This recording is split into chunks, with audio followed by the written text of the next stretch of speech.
A couple of weeks ago, I told the story in two parts about a shooting by police officers in the New York City subway of an armed man, Darrell Nichols. Also caught in the crossfire, literally crossfire, which was a tactical problem with the shooting, were two innocent bystanders and one of the two police officers who had told Nichols to drop his knife. The reason why this became a controversy is how Nichols entered the subway, by evading the fare. Actually, he evaded the fare twice. The first time, he was kicked out by officers. As he left, he had a knife in his hand, blade out in the open. After entering again, he was observed with the knife and refused multiple orders to drop the weapon. Go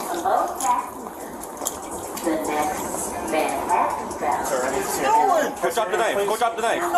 Stop dropping the knife. Shoot.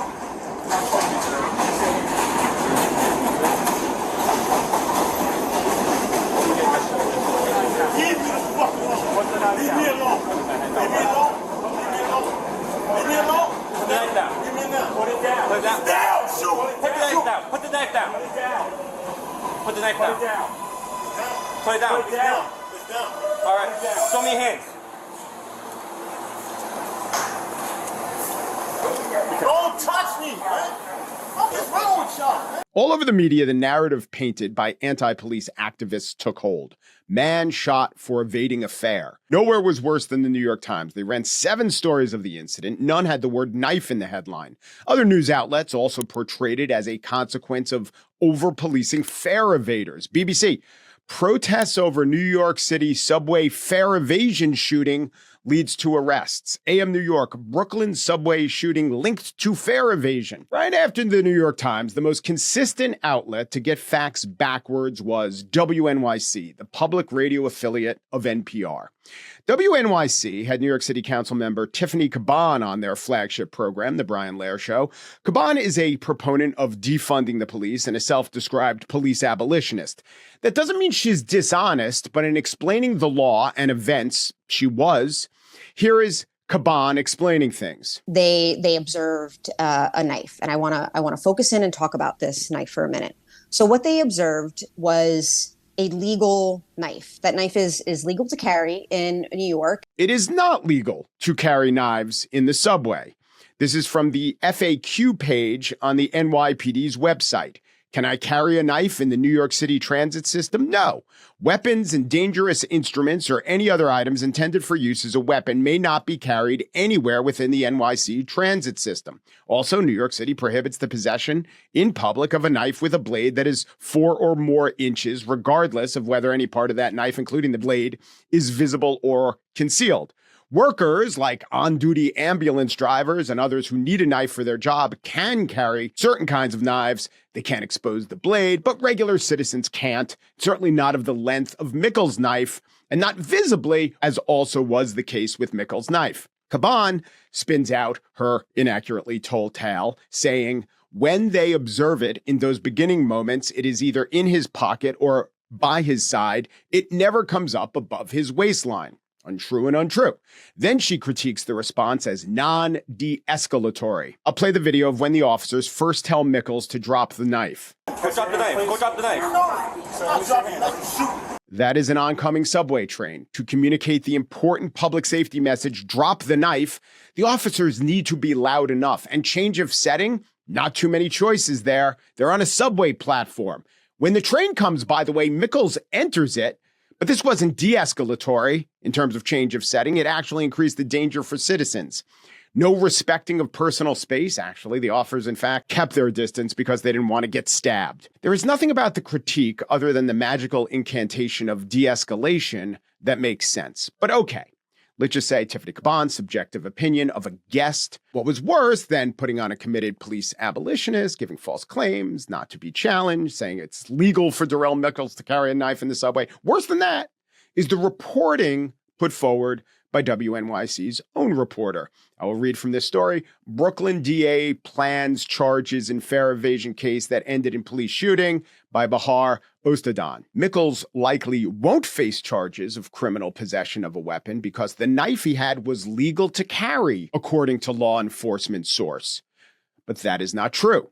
It's not true that it was legal, and it's also not true that he wouldn't face charges for that knife because a few days later, as Fox 5 reported, 37-year-old Darrell Nichols was arraigned via Zoom from a hospital bed, charged with criminal assault. He was charged with possession of a weapon because, of course, it's against the law to have an exposed knife on the subway. How could it be otherwise?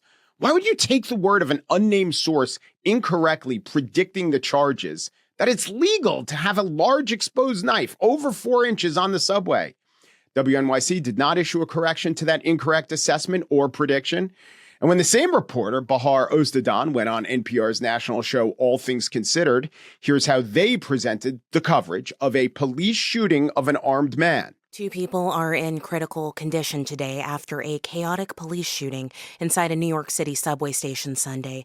It began after officers pursued a man who did not pay his fare, and a warning that the details of this incident are graphic. No mention of the knife in the intro. Bahar Ostadan, the WNYC reporter who said and predicted that knives are legal on the subway, takes us then through the timeline of what she says police say is the timeline. Police officers saw a man entering a subway station in Brooklyn without paying his fare. They say the officers followed him through the station, up 3 flights of stairs onto a train platform, where they say he muttered, threatening to kill the officers if they didn't stop following him. Then they asked him to take his hands out from his pockets. According to police, he said, "No, you'll have to shoot me first." 2 officers then tried to use tasers on the man. That didn't work, though we don't know why. He then pulled out a knife, according to police, and they shot him several times. No, he did not then pull out the knife. That is not how it actually happened. That's not how police were saying it happened. The local TV affiliates who were at the same press conference did not report events that incorrectly at the time that NPR and WNYC were incorrectly reporting events.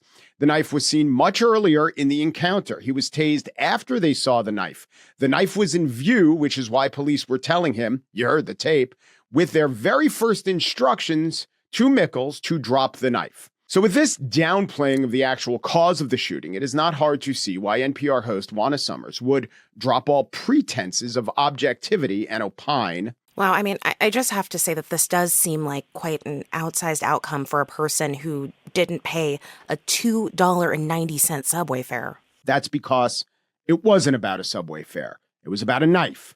Though maybe the host was just relying on the reporter who framed the incident similarly. So we're asking questions.